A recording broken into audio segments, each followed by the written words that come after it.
Welcome to the VietAssist 5 in 5 mini podcast, where we ask our visiting guest 5 questions in roughly 5 minutes. This week, our expert guest is Lan Ngoc. Lan is a dynamic and passionate headhunter with a unique focus on the IT and automotive industries. At just 24 years old, Lan has already made a significant impact in connecting top talent with leading companies around the globe.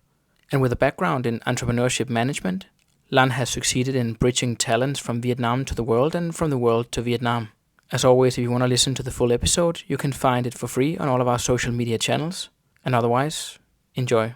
What are some of the, let's say, key trends that you've observed in the international job market that Vietnamese professionals or aspiring professionals should be aware of? I think for the recent years, the trends has always been in the information technology, which developers, people who do like really good codes. They are very much like welcome everywhere in the world, especially that in Vietnam nowadays, information technologies is something that's very popular among like university students as well. So like every year, when we take the entrance exam for university, those major relating to computer science or information technology are always like the one with like the highest score where you need to get in order to get in. The next one I must say might be like customer service, customer support. That's something that always has been like something like up to the trend. And also at the same time, we have B2B sales. There has been like an increase in the demand for those positions.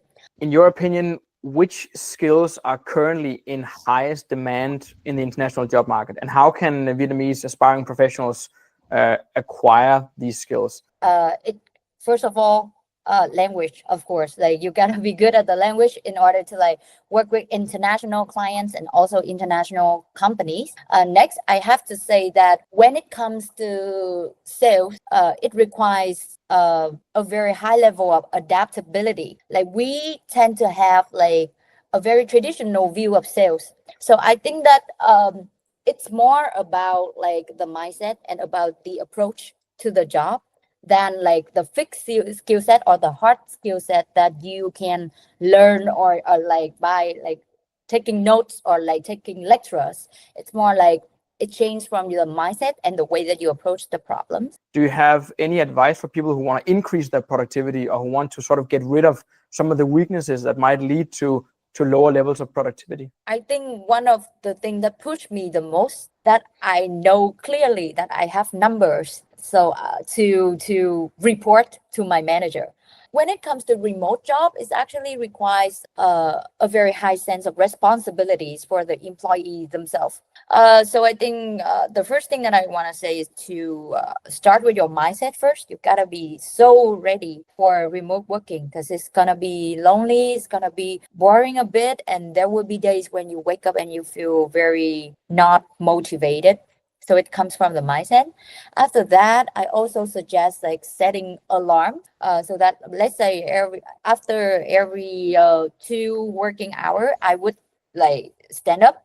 I can feel a bit better. Yeah, and the final thing that I want to mention is to try to engage with people through like company group chat or try to communicate with people as much as possible to feel that you're still involved and to feel engaged with the company that you're working with. The average Vietnamese person out there right now looking for a job, should they focus more on acquiring more hard skills or focus more on soft skills, communication, leadership, etc.? What do you think? Yep, I actually think that they do need to improve on their soft skill.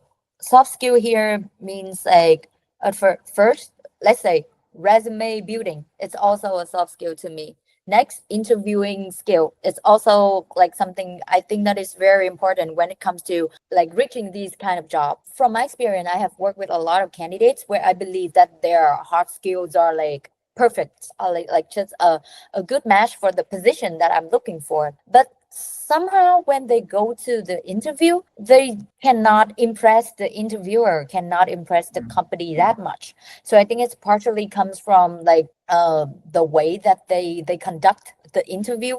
They couldn't impress the company.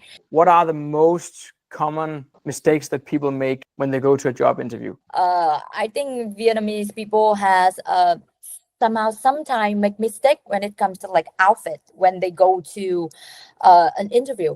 And I think the clothes that you wear will also impact your mood and your energy that day too. So if you wear a blazer, you would feel like, oh, I feel professional today. So I think number one, please pay attention to how you look, and even small details like how your hair looks like, or like the smell, or does your t-shirt have a lot of wrinkles and stuff. So yeah, so that thing is like number one.